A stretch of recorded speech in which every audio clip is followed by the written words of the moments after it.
Hello,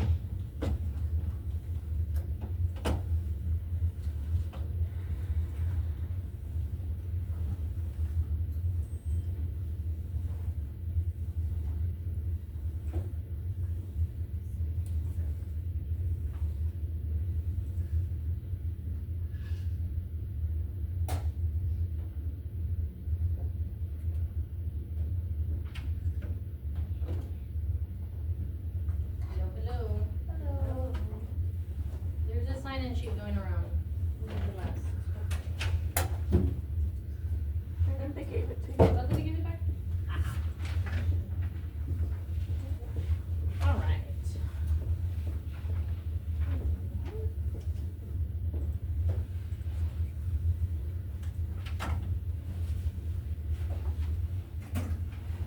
All right, so what do we think about chapter 3?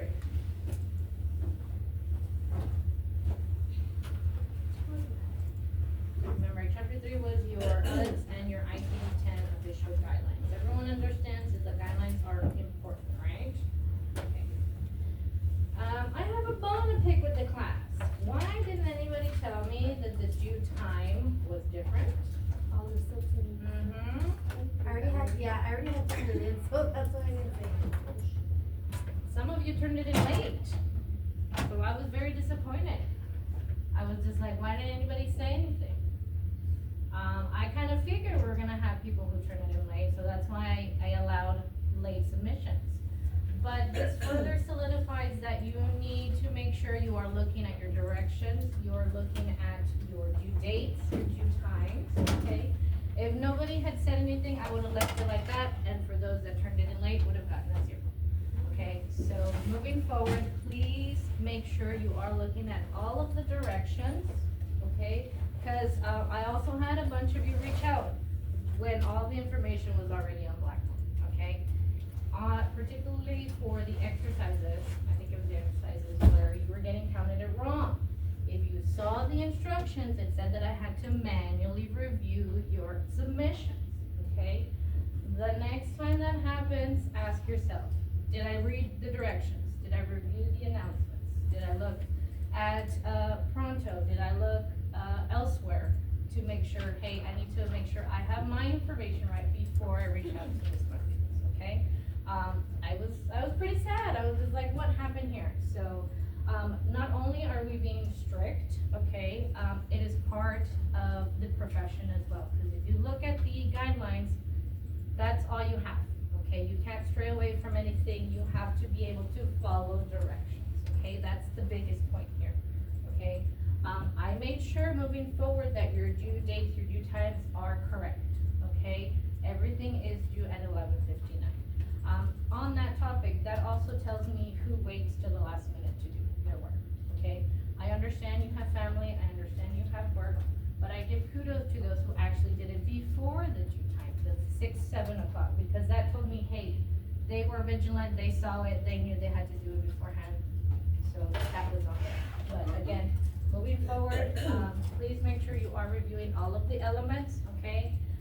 Please make sure you are reviewing the directions, announcements, any types of messages, okay? Got it? Okay. No los estoy regañando, but I'm letting you guys know, okay? Okay. All right, so we did chapter 3 last week. We are moving on to chapter 4, okay? This is infectious and parasitic diseases, okay? And before I move on, everyone can see the model, right? Yeah.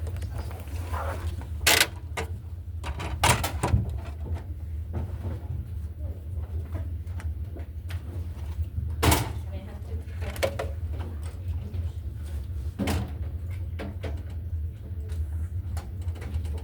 And on that note, did anyone have any issues with flags on their? I think I did. No? No? Just a couple? For the most part, if you did notice, I took away the environment scan, which I think was causing the problem. So I'm hoping that figured it out. So far so good, I think you just got the, Yeah, I did that one. I also added, to limit the sound as well, but I guess that, Yeah, it was embarrassing. yeah. It happens, guess my neighbors were playing ghetto Mexican music really loud for like 5 seconds, and it was the most horrible thing in the world. Yeah, but for the most part, if it does get flagged, I'll override it. But other than that, nobody had any other issues, right? No disturbances? Okay. So, again, for the most part, all of your exams, your quizzes should have those same settings. If at any point you have issues again, please let me know, okay? All right, so we're gonna do chapter 4.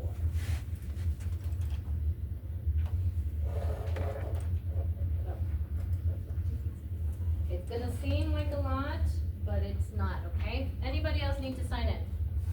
Nope, everyone's here? Oh.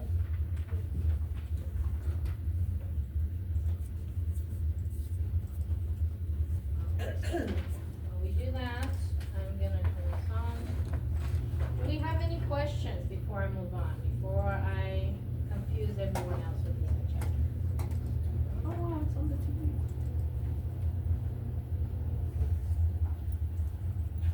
No? Okay. So we're gonna move on. We are on chapter 4, which are your certain infectious and parasitic diseases. Okay. I'm gonna skip these coding guidelines because they are in your workbook and we're gonna review them in just a second. Okay, thank you.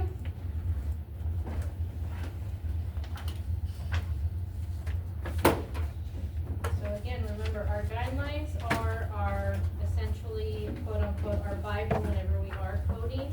So again, please make sure you're looking at your convention, which we talked about, and your chapter specific guidelines. If you look on page 113 in your workbook, okay, you have the guidelines for this particular chapter. It is chapter 1 of your coding book, but it's chapter 4 in your workbook, okay? I'll give you guys a second, page 113. That's where we're at, page 113.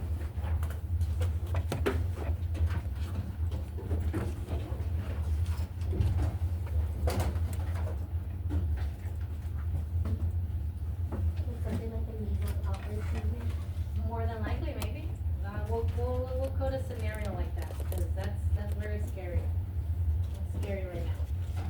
All right, so page 113 of your workbook, we have our chapter 1 specific guidelines. If you see there on the bottom half, you have chapter 1, certain infectious and parasitic diseases, A00 through B99, and then you have your U07.1 and U09.9 codes. The first guideline that you have is regarding HIV, your human immunodeficiency infection. These are your guidelines anytime you are coding related conditions, okay? Especially if it falls under the infectious and parasitic diseases codes. The first guideline that you have, code only confirmed cases. Code only confirmed cases of HIV infection or illness. There is an exception to the hospital inpatient guideline, section 2.8. In this context, confirmation does not require documentation of positive serology or culture for HIV. The provider's diagnostic statement that the patient is HIV positive or has an HIV-related illness is sufficient. So what does that tell you? Okay, if the doctor is documenting patient is HIV positive, we're gonna start this treatment plan. Because they literally told us, they're confirming they are HIV positive, we're gonna code it as HIV positive, okay? We are looking for the HIV tests, that they do to confirm that HIV. Okay, here it's telling us, as long as the doctor is documenting, as long as they are confirming it, we can code it as confirmed, okay? Number 2, selection and sequencing of HIV codes. Here you have, patient was admitted for an HIV-related condition. If a patient is admitted for an HIV-related condition, the principal diagnosis should be B20 HIV disease, followed by additional diagnosis codes for all reported HIV-related conditions, okay? So again, here it's telling you how to code it when they're coming in for an HIV-related condition. Your principal diagnosis should be B20, followed by any additional diagnosis codes, okay? An exception to this guideline is if the reason for admission is hemolytic uremic syndrome associated with HIV, assign D5931, infection-associated hemolytic uremic syndrome, followed by code B20HIV. So again, this is further solidifying that you do have certain exceptions where your sequencing will be different, okay? If you look at A, it's telling you the B code should be first, but then if you look at the exception, it is telling you that the B code should be secondary, okay? On 114, you have patient with HIV disease admitted for unrelated condition, okay? This is if the patient is being treated for an unrelated HIV condition. If a patient with HIV disease is admitted for an unrelated condition, such as a traumatic injury, the code for the unrelated condition or the nature of the injury should be the principal diagnosis. Other diagnoses would be B20 followed by additional diagnosis codes for all reported HIV-related conditions. But do we get the gist of it? That there are certain scenarios where you have your B code first and your B code second, okay?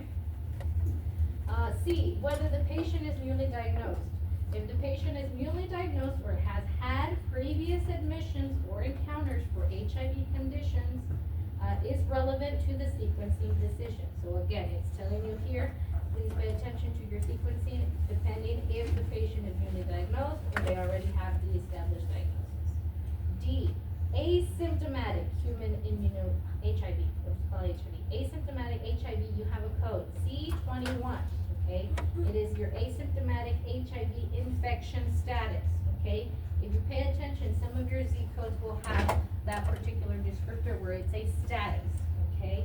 C21 is asymptomatic HIV status, is to be applied when the patient without any documentation of symptoms is listed as being HIV positive, known HIV or HIV test positive, or any similar terminology. So again, you can see charts or encounters where the patient has HIV where they don't have any present symptoms. You would relate to this particular guideline to make sure, is this what I'm looking at? Okay, we're gonna code this C21, okay? Do not use this code, okay? Do not use this code if the term AIDS or HIV disease is used, or if the patient is treated for any HIV-related illness or is described as having any condition resulting from their HIV positive test. Use B20 in these cases. So again, even the simple term of HIV positive versus HIV disease, you get a different code. You get different guidelines, okay? Patients with inconclusive HIV serology, when they have the inconclusive serology but no definitive diagnosis or manifestations, you may code R75, which gives you that inconclusive lab evidence of HIV. So again, if the doctor cannot officially confirm they are HIV positive or otherwise, but they do have that serology that is kind of like, it may be, it may not, you can use the R75 inconclusive HIV lab, okay? Previously diagnosed HIV-related illness, patients with any known prior diagnosis of an HIV-related illness should be coded to B20. Once a patient has developed an HIV-related illness, the patient should always be assigned B20 on every subsequent admission or encounter, okay? This is a good guideline to know as well, as you'll see this pretty common. And again, it has it here, the patient should always be assigned the code B20 on every subsequent admission or encounter if they have already been previously diagnosed, okay? Patients previously diagnosed with an HIV B20 should never, okay, look at that. Patients previously diagnosed with an HIV, the B20 code should never be assigned to R75 or Z21, okay? So again, this is where you have to make sure your documentation follows along and you confirm with your guidelines. So if they have already been previously diagnosed, you would not code the R75 or the Z21, okay? HIV pregnancy infection, in pregnancy, childbirth, and birth period. Let's say that. During pregnancy, childbirth, and post-childbirth, a patient admitted or presenting for a healthcare encounter because of an HIV-related illness should receive a principal diagnosis of O98.7, okay? These are your pregnancy, childbirth, post-birth codes. Your O98.7 human HIV disease, complicating pregnancy, childbirth, and the birth, followed by B20 and the code for HIV related illness. So let's say, for example, you are looking at a mother who's coming in, you're gonna have your O98 code, your B20 code, and any of the HIV related illnesses. So right away, right there, you're already looking at 3 codes, okay? Codes from chapter 15 always take sequencing priority, okay? So again, you have specific guidelines for this particular chapter and for chapter 15 that tell you, hey, if you're using any of those chapter 15 codes, please make sure you are looking at that sequencing. Again, patients with asymptomatic HIV status admitted or presenting during childbirth, pregnancy, or post should receive codes of O98.7 and C21. Okay, so again, there are different scenarios. All right, you also have a guideline for any encounters for testing for HIV. If a patient is being seen to determine their HIV status, use code Z11.4. Encounter for screening for HIV. Use additional codes for any associated high-risk behavior if applicable. Once you get to those high-risk codes, they'll end up being something like, trying to think of, Like intravenous drug use, would that be considered a high risk? I think that is one. Also, another high risk would be, I can't think of the codes off the top of my head, but it ends up being down to their sexual history. That's a good one, the high risk behavior. But again, it depends on what they are documenting. There it goes on to say, if a patient with signs or symptoms is being seen for HIV testing, code the signs and symptoms. An additional counseling code Z71.7 may be used if counseling is provided during the encounter for a test. It goes on to say, when a patient returns to be informed of their HIV test results and the test result is negative, use code C71.7 HIV counseling. If the results are positive, see previous guidelines and assign codes as appropriate. Where would we go if we're looking at that particular guideline? See previous guidelines if the results are positive.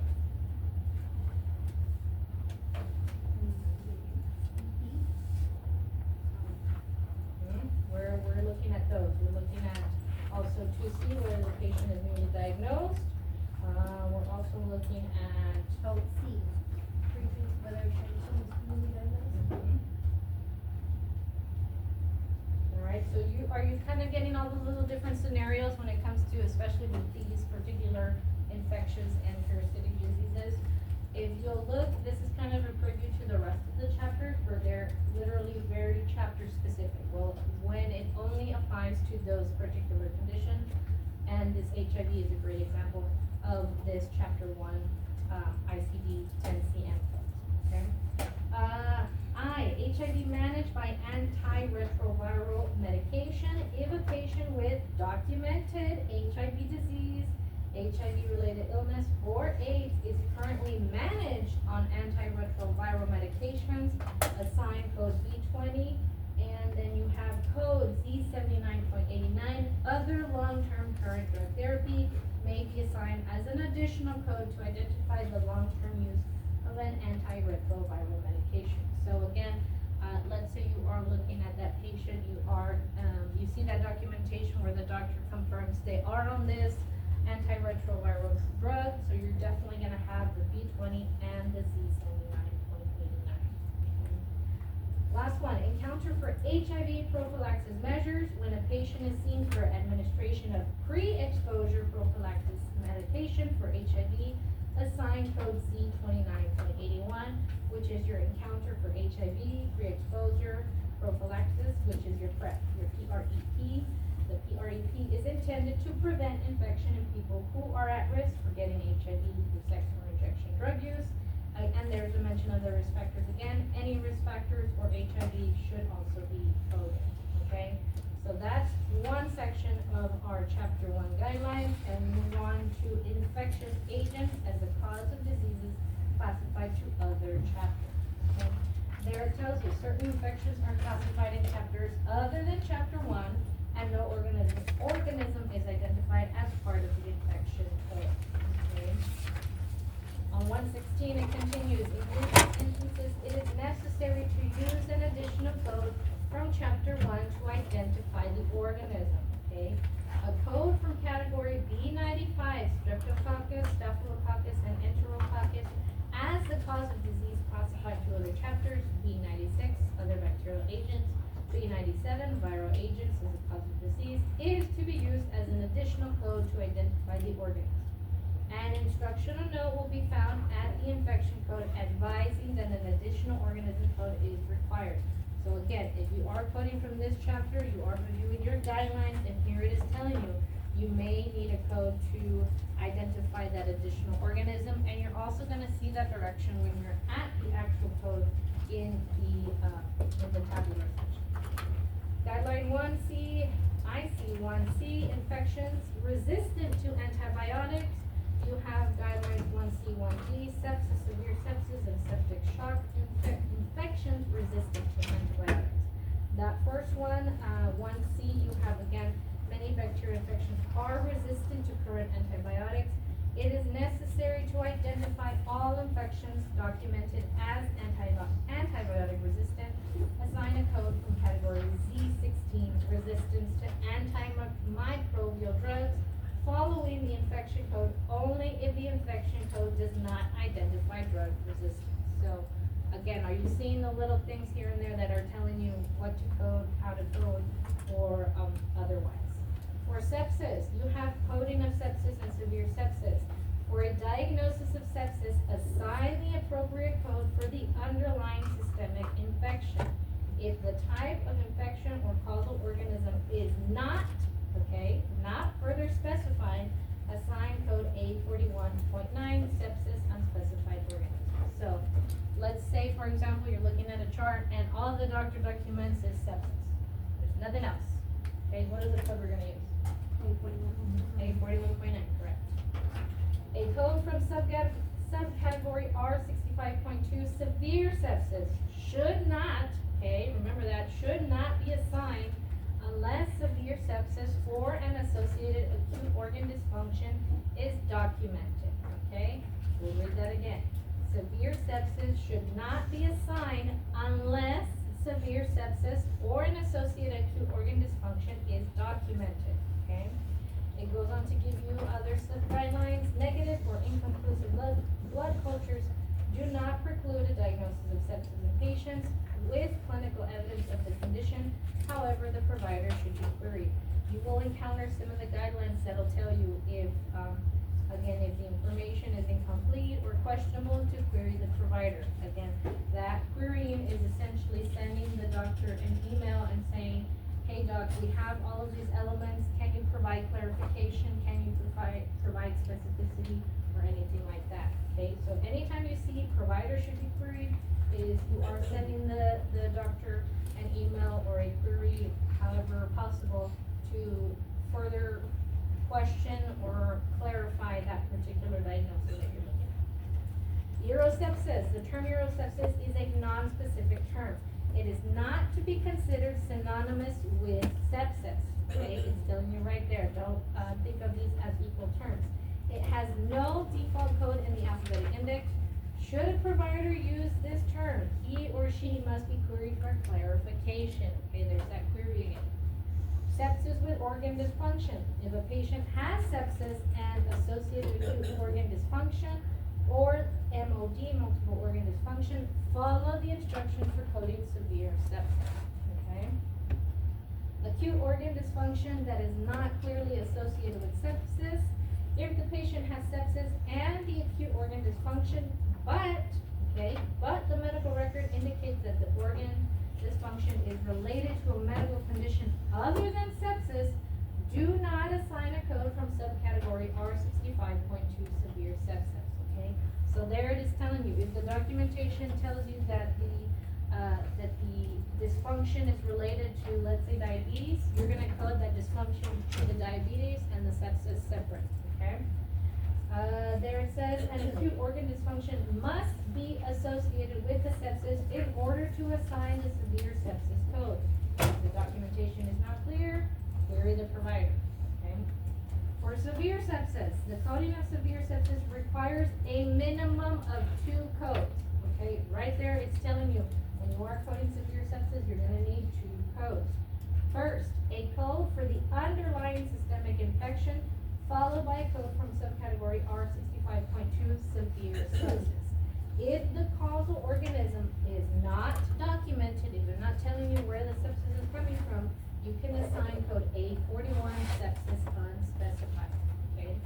Additional codes for the associated organ dysfunction are also required. Due to the complex nature of severe sepsis, some cases may require querying, okay? There's that querying again. Do not be alarmed, do not be panicked whenever you do have to query a provider. All you're asking is, we need more information, doctor. If you can provide it, wonderful. If you can't, well, then you're kind of stuck and you can only work with what you got, okay? For septic shock generally refers to circulatory failure associated with severe sepsis, and therefore it represents a type of acute organ dysfunction, okay? You also have guidelines for sequencing of severe sepsis. If severe sepsis is present on admission and meets the definition of principal diagnosis, the underlying systemic infection should be assigned as principal diagnosis, followed by the R65.2 as required by the sequencing rules in the tabulars, okay? So again, you have particular instructions for certain encounters. You also have on 118, severe sepsis or severe sepsis with a localized infection. You also have sepsis due to a post-procedural infection. Anytime you do encounter those, you have to make sure that the documentation is obviously making that relationship, is documenting that relationship. So if you look at 5A, as with all post-procedural complications, code assignment is based on the provider's documentation of the relationship between the infection and the procedure. A great example I can give you is, let's say you see the patient coming in because they have an infection to the hip after they had a hip replacement. There again, you're gonna make sure, does the documentation make that correlation? Is the doctor saying that infection is definitely caused because of that hip surgery? Or if it's not caused, then the documentation will obviously tell you it was caused by something else, okay? So again, here, we can only stress that you need to make sure you are reviewing your documentation in its entirety to make sure you are picking up the correct codes, okay? 5B, sepsis due to a post-procedural infection, there it is again. 5C, post-procedural infection and post-procedural septic shock. If a post-procedural infection has resulted in post-procedural septic shock, assign the codes indicated above for sepsis due to a post-op infection, followed by code T81-112, post-procedural septic shock, okay? So there you have some other codes as well. Do not assign code R65.21, your severe sepsis with septic shock. Additional codes should be assigned for any acute organ dysfunction, okay? Number 6 on page 119, sepsis and severe sepsis associated with a non-infectious process. Oh, that's the continuation. You also have 7, sepsis and septic shock complicating the abortion, pregnancy, childbirth, and preterm. It tells you to go to section 1C, 1C15. The same for newborn, go to 116F, okay? Then you have the hemolytic uremic syndrome associated with sepsis. Again, you have particular guidelines for that. Moving on to IC1, MRSA. Your selection and sequencing of MRSA codes, your other codes for MRSA infection, your MSSA and your MRSA colonization, and then we move on to Zika and the coronavirus. But before we look at that, again, we're gonna look at these here. Again, it's giving you instruction on how to select and how to sequence your MRSA codes, okay? Your MRSA is your methicillin-resistant staphylococcus aureus, MRSA. Your combo codes for MRSA infection. When a patient is diagnosed with an infection that is due to, okay, your documentation is telling you that that infection is due to MRSA, and that that infection has a combo code that includes the causal organism such as sepsis or pneumonia, assign the appropriate combo code for the condition. It's giving you the example of A41.02, sepsis due to MRSA, or code J15212, pneumonia due to MRSA. So So we remember we mentioned that we do have the combo codes that cover both conditions. These are great examples. You have your sepsis and then you have the MRSA, so you only need one code. Then you have your MRSA with pneumonia or your pneumonia due to MRSA, then you have one code, your J15212. Not all of the conditions will have combo codes, so again, this is where you need to make sure you are referencing your guidelines to confirm.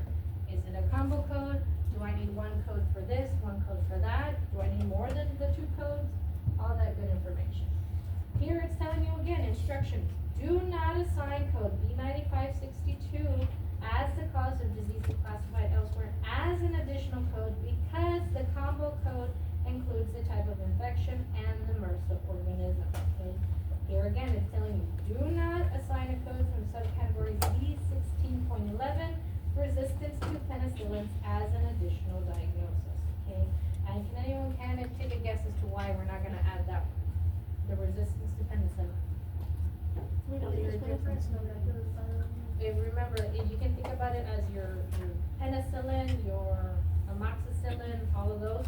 So if you look at it, because the combo code already tells you methicillin resistant, it's kind of like double dipping. We don't want to double dip. We already have that in the code, that's all we need. So that's why they're telling you, don't code that resistance. It's already embedded into it. Okay? Other codes for MRSA, when there is documentation of a current infection, such as a wound, stitch abscess, a UTI due to MRSA, and that infection does not have a combo code that includes the causal organism, assign the appropriate code to identify the condition along with the code B95.62, your MRSA as the cause of disease classified elsewhere, or the MRSA infection. Do not assign a code from subcategory B16, again for the same reason. Okay, so you had your combo codes in 1A, and then here it's telling you, if it's not already part of the combo code, you're gonna have multiple codes for it, okay? Your methicillin susceptible Staphylococcus aureus, your MSSA, and your MRSA colonization. The condition or state of being colonized or carrying MSSA or MRSA is called colonization or carriage, while an individual person is described as being colonized or being a carrier. Colonization means that the MSSA or the MRSA is present on or in the body without necessarily causing illness. Okay, so this is a little bit different. A positive MRSA colonization test might be documented by the provider as a MRSA screen positive or a MRSA nasal swab positive. Assign code C22.322 carrier or suspected carrier of the MRSA for patients documented as having MRSA colonization, okay? So again, let's say you do have that documentation that says that they have that positive screen test. What code are we gonna use? The C22.322, okay? This is only when they are a confirmed carrier, or as the description says, a suspected carrier of that particular condition, okay? So again, your Z codes, you'll notice a difference between those Z codes versus your chapter specific codes. Here we also have colonization is not necessarily indicative of a disease process or is the cause of a specific disease the patient may have unless documented as such by the provider. Then we have the same there, the MRSA colonization, your Z22 code. Moving on to Zika, the Zika virus. Here's the same kind of principle. Code only confirmed cases, okay? This is in particular to Zika. Code only a confirmed diagnosis of the Zika virus A92.5 as documented by the provider. There is an exception, okay? The exception to the hospital inpatient guidelines. In this context, confirmation does not require documentation of the type of test performed. Again, the provider's diagnostic statement that the condition is confirmed is sufficient enough. But again, make the distinction between inpatient and outpatient, okay? Inpatient, they're saying if the doctor says Zika virus, you code it as confirmed, okay? Coronavirus, these are new, especially after our COVID-19 pandemic. Again, the same principle. Code only confirmed cases, okay? Code only a confirmed diagnosis of the 2019 novel COVID-19 as documented by the provider or documentation of a positive COVID-19 test result. For a confirmed diagnosis code, use 07.1 for COVID-19. Okay, there is an exception. Again, if that exception is for the inpatient encounters. In this context, confirmation does not require documentation of a positive test result for COVID-19. The provider's documentation that the individual has COVID-19 is sufficient. Okay, a good example that I can give you is, let's say the patient is being admitted for a week for whatever reason, but when they were doing the intake, let's say the patient, was just finishing off their COVID treatment. But when they took their history, the doctor documented patient has COVID-19. Okay, has a recent infection of COVID-19. If you see that in the chart, are we coding it COVID-19? Yes, remember, yes, because, the doctor is saying patient has Oh, and COVID-19. it was inpatient. Yes, Oh, yes. okay. COVID-19, we code it as such. If you look at the next one, if the provider documents suspected, possible, probable, or inconclusive COVID-19, do not assign code U07.1. Instead, code the signs and symptoms reported, okay? So again, using the same patient, if the patient comes in, they have the COVID-19 symptoms, but they don't have a confirmed COVID-19, the doctor doesn't say, oh, you have COVID-19, they don't do a COVID screen test yet, we're only gonna code the signs or symptoms, okay? So remember, the point of that guideline is code only confirmed cases, okay? And if you look back, this applies to coronavirus, your Zika virus, and what was the first one? Your sepsis, right? Your sepsis, your HIV, sorry, HIV. Alright, B, your sequencing of codes, again, this is for COVID-19. When COVID-19 meets the definition of a principal diagnosis code, U07.1, this code should be sequenced first, okay? Sequence first, followed by the appropriate codes for associated manifestations, except when another guideline requires that certain codes be sequenced first, such as obstetric, sepsis, or transplant complications. There again, it's telling you, for COVID-19 infection that progresses to sepsis, go to this section. And then it gives you other sections as well, 1C15S for COVID-19 in the pregnancy, childbirth, COVID-19 in the newborn, okay? It also tells you for COVID-19 infection in a lung transplant patient, see other section guidelines, okay? So again, if you see these types of encounters, please make sure you are reviewing your guidelines to direct you as to which instructions you are gonna follow, okay? Acute respiratory manifestations of COVID-19. When the reason for the encounter admission is a respiratory manifestation of COVID-19, assign code U07 as the principal or first listed diagnosis, and assign codes for the respiratory manifestation as additional diagnosis, okay? The following conditions are examples of common respiratory manifestations for COVID. So again, you have the instruction, code COVID first, and then your respiratory manifestations. For pneumonia, when a patient has pneumonia confirmed as due to COVID-19, you're gonna code U07.1 and J1282, pneumonia due to coronavirus disease, 2019. Again, this is a specific guideline. Remember how we said the combo code, even though it has the, essentially the combo code of the pneumonia due to, we have guidelines that are telling us we need to code the two codes, not just the combo, okay? Another example, acute bronchitis. For a patient with acute bronchitis confirmed as due to COVID-19, assign code U07.1 and J20.8, acute bronchitis due to other organisms. Bronchitis not otherwise specified due to COVID-19 should be coded using U07.1 and J40, bronchitis not specified as acute or chronic.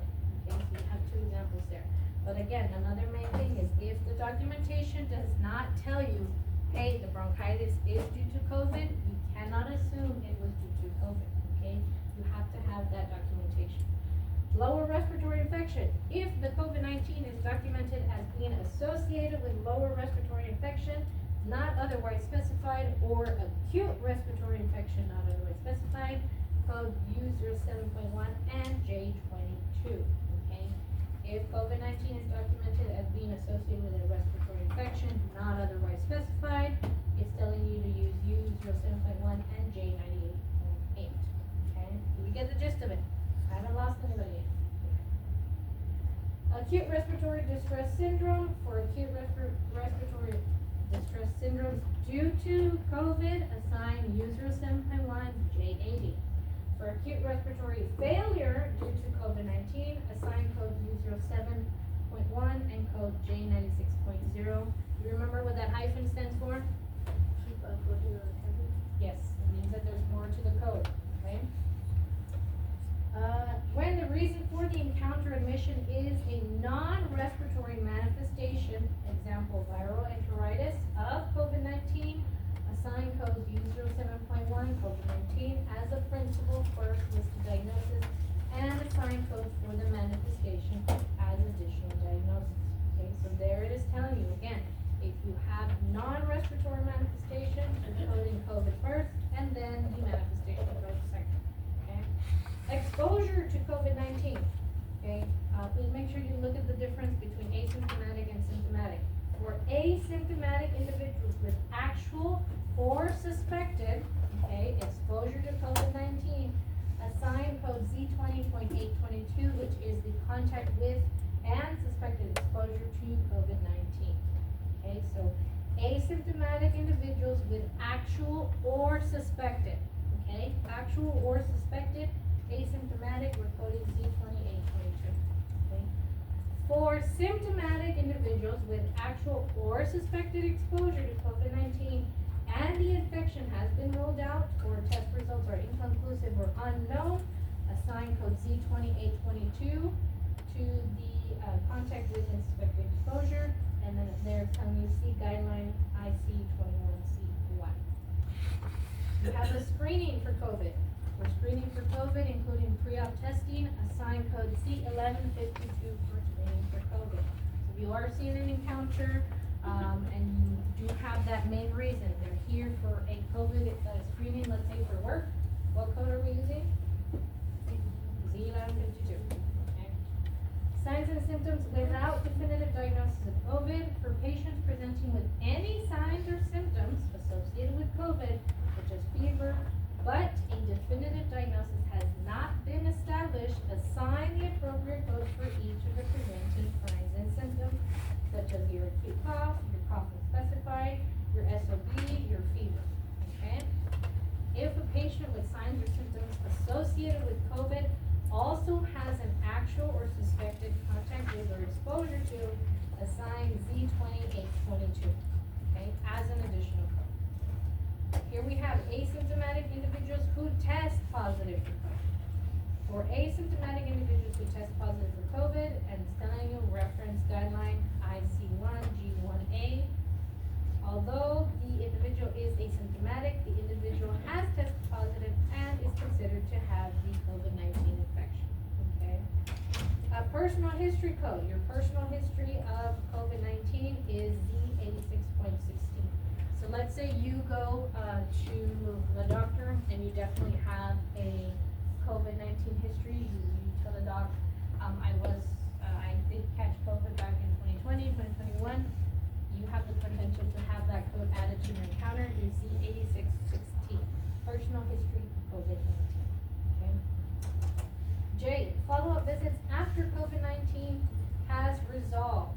Okay, for individuals who previously had COVID-19 without residual symptoms or conditions and are being seen for the follow-up evaluation and the COVID-19 test results are negative, assign code Z09 encounter for follow-up exam after completed treatment for conditions other than malignant neoplasm.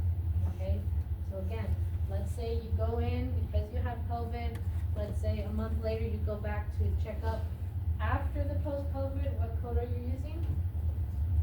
Z09 encounter for follow-up exam after completed treatment. Okay. For follow-up visits for individuals with symptoms, you have to see that guideline, that IC1G1M. Okay. Encounter for antibody testing. Okay, this is for those encounters where the patient actually goes in to check their COVID antibodies, okay?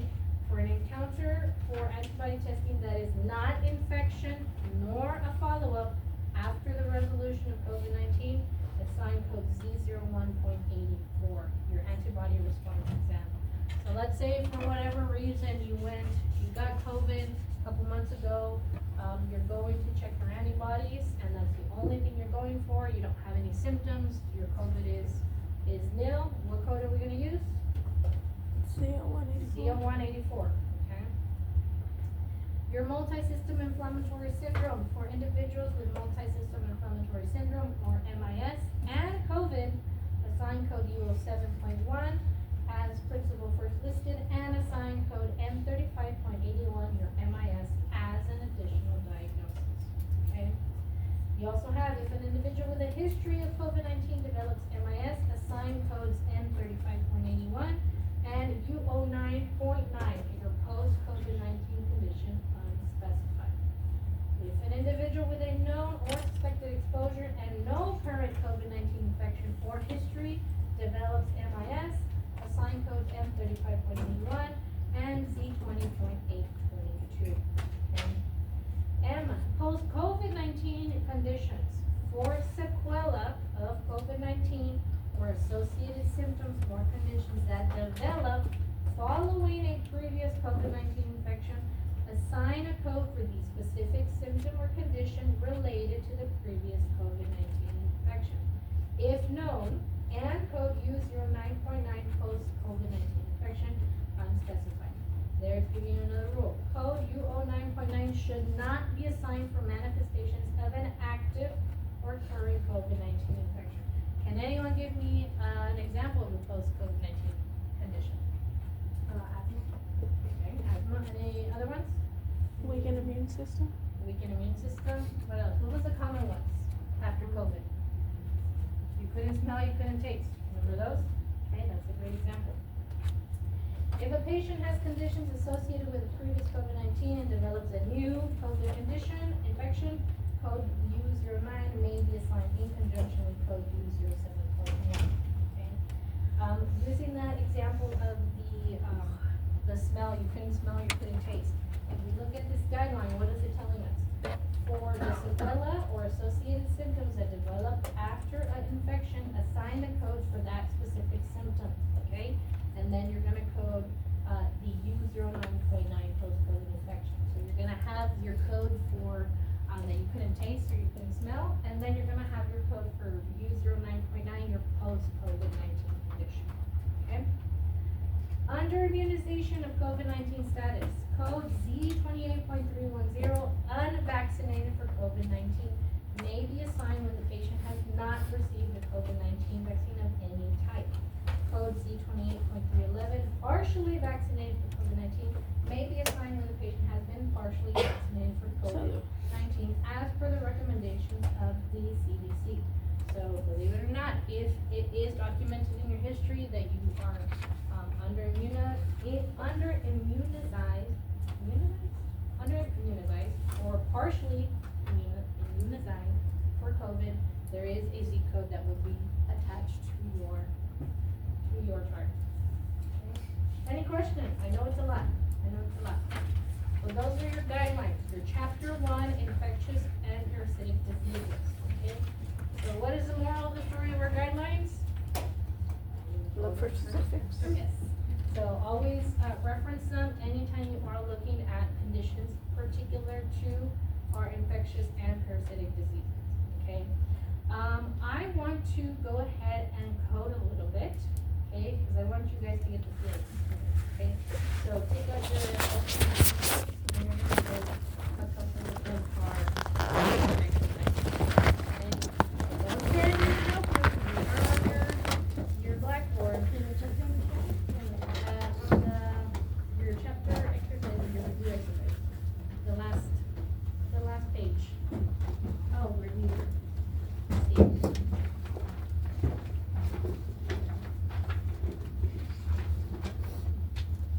So 142. Yes, 142 of your workbook. 142.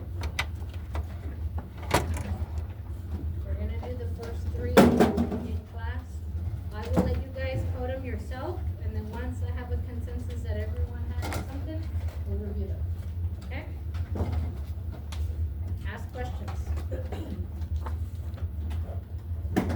Remember, 142, your 1, 2, and 3, we're doing those here, your review exercises.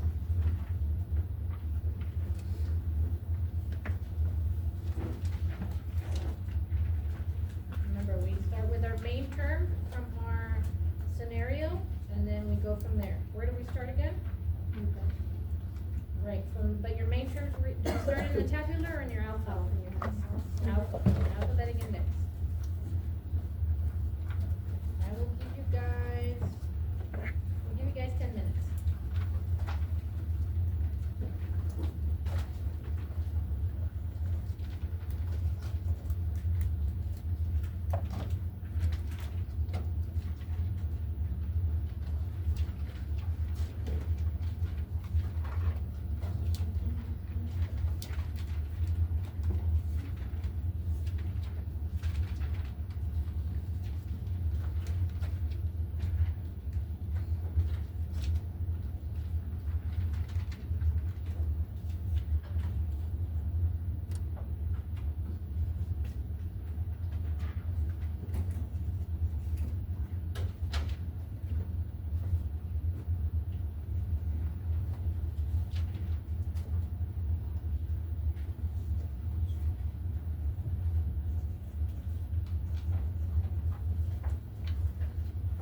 Try to find the code yourselves and then work with the buddies. But try yourself first.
you talking about the main term?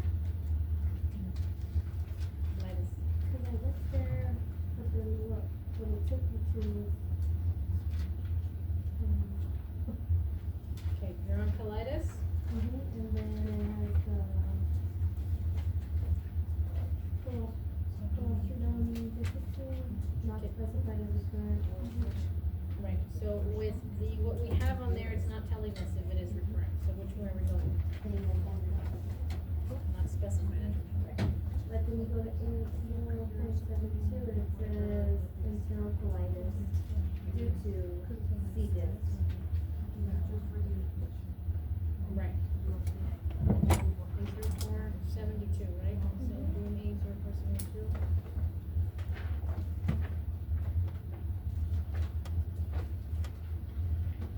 Okay, where are you looking at? 0.0472, 490.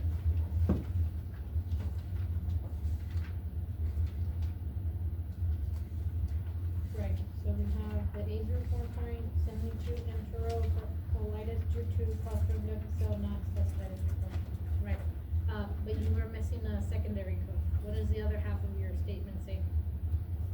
Resistant to multiple drugs and, so then that's when you see the guidelines.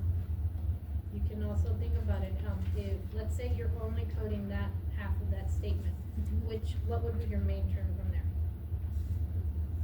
Bingo, resistance. And you go from there.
Time's up, okay. I'll let you guys finish. Did we get to at least question 3? Okay, I'll give you a couple more minutes. The duck scared me too, I forgot.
three is a multiple codes, which is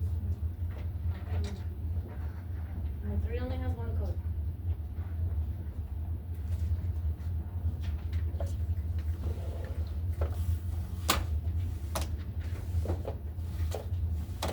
Alright, you ready? Finish it, got like 30 seconds.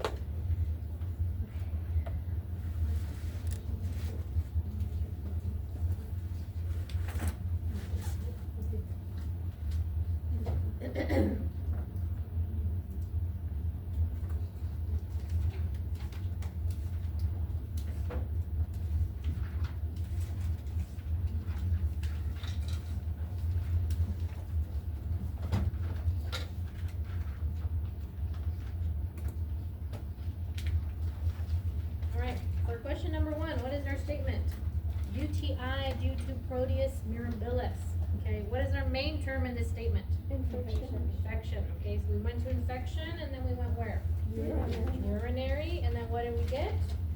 And 30, And 39.0, right? So what do we do after that? look for the bacteria. Right, but we go to the tabular to confirm that N39.0 code, okay? Go to your tabular.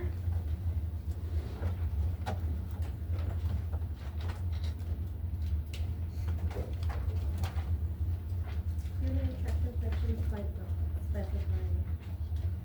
Okay, so we're on page 1897, right? 897, N39.0. You have your UTI site not specified, but we have a use additional code, B95 through B97, to identify the infectious agent, okay?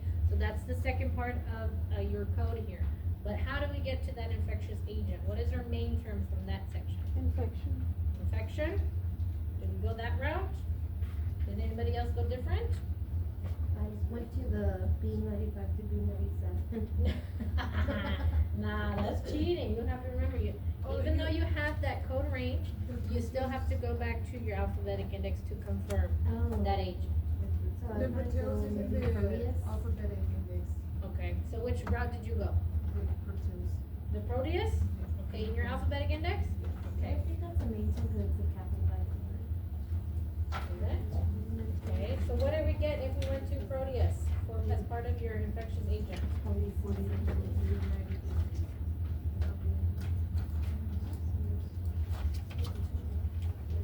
What page are you guys on, cause your teacher's not that fast?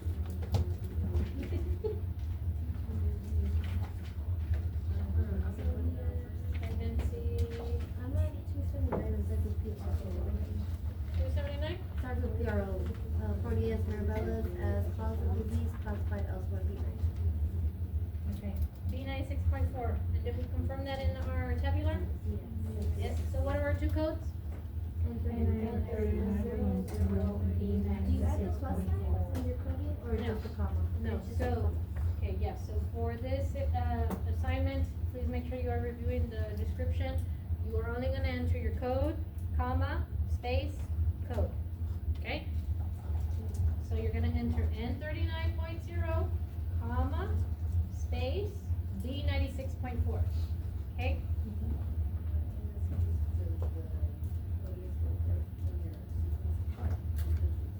No, remember, our instruction was use additional. So we're gonna put our N code first, and our additional code is in B96. And then when it says code first, we code the other one. Correct, absolutely. Alright, next one. The Clostridium difficile or C. diff colitis. What was our main term here? Colitis. Colitis, okay, so we went to colitis, and then from where did we go? To the Clostridium difficile. Okay, so we're on page 60 in our alphabetic index, right? In the first column, we have colitis. Are we looking at clostridioides or clostridium? Clostridium, because our statement shows the C. diff is the clostridium, okay? You have a, two lines there, not specified as recurrent and recurrent. Do we know that? No, No, so which route are we gonna take? not specified. Not specified as recurrent, so we have what code? 80472. Okay, so we go to the index and we confirm it, right? A0472.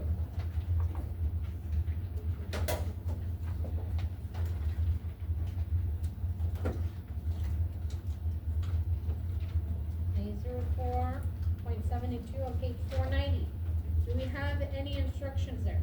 No. No, okay. So what is the second part of our statement here?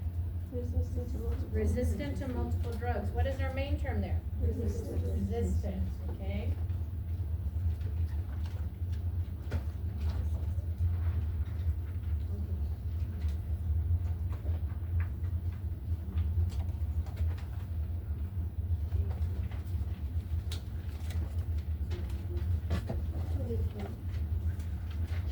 So we went resistance, and then which way up to where did we go to? Is it antibiotics for multiple, because it says multiple drugs, antibiotics? So we're on that second column, resistance, right? Resistance, resistant to. We go down to organism, to, and drug. Our drug is what? Antibiotics, excuse me. So we have a line under that. We have antibiotics and then multiple. Or do we have multiple drugs in our statement? Yes. So our code is? C16.20. Okay, and our sequencing is which code first?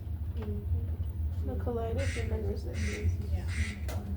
Your A04.72 and your Z16.24, okay? But always remember, we're gonna confirm it in the tabular. So if you go back there, your Z16.24 code should be confirmed, okay? Any questions so far? No? All right, the next one. Acute bacterial food poisoning with gastroenteritis due to salmonella. What is our main term?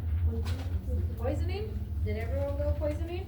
I want intoxication. And then it gave me a C. Okay, let's go poisoning first, because everyone went different routes, okay? Poisoning on page 269, okay? We went poisoning, and then we went food, right?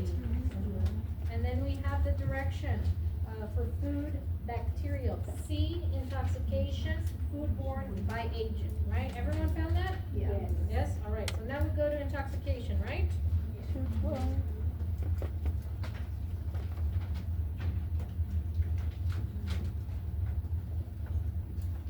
All right, intoxication. We went foodborne, right? Okay, we have that acute bacterial food poisoning with salmonella. So we have intoxication, foodborne, due to salmonella, right? With gastroenteritis, what is our code? K02. Do we confirm it in our tabular? Yes. Let's go to our tabular.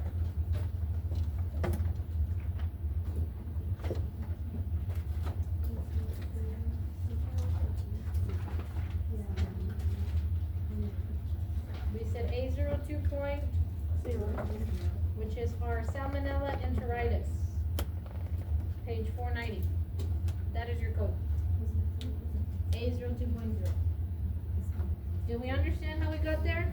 For Yeah. those three Yeah. examples? I chose, okay, and I know I was wrong because it said, there is an exclude there, and I was like, well, what is it? Okay. So I went by due to bacterial, foodborne, and then bacterial, which was 805.9. But then the exclude was bacterial, foodborne intoxication, brought by 805. So because of that, you knew that was in the Yeah. code, okay? See? Yep. You did good, you did good. Do we have any questions regarding these exercises? No. You are responsible for 1 through 10 for your, chapter 4 review exercises. Okay? Again, do we have any questions? We know how to enter our codes, right? Yes. If they are counted wrong, why are they being counted wrong? Because the codes are either wrong or you're entering them wrong. The format is wrong. Remember, it's code, comma, code, okay? You do have to use your capitalization for your codes, okay? I don't wanna see any lowercase. If I see any lowercase, I will keep it wrong, okay? We did not review the slides, okay? So, I will let you guys review that on your own. I will try to come up with a supplemental lecture to complement what we did today. Emphasis on the I will try, it's not guaranteed, okay? That's why I tell you, you are responsible for, reviewing your slides. You do have your disease key terms as an assignment. You have this review exercise as an assignment. you have a chapter 4 quiz and a chapter 4 exam, okay? Chapter 4 is solely on chapter 4, okay? You will need your books for your quiz and exams. Other than that, do we have any questions? Are So- we gonna have exams after every chapter? No.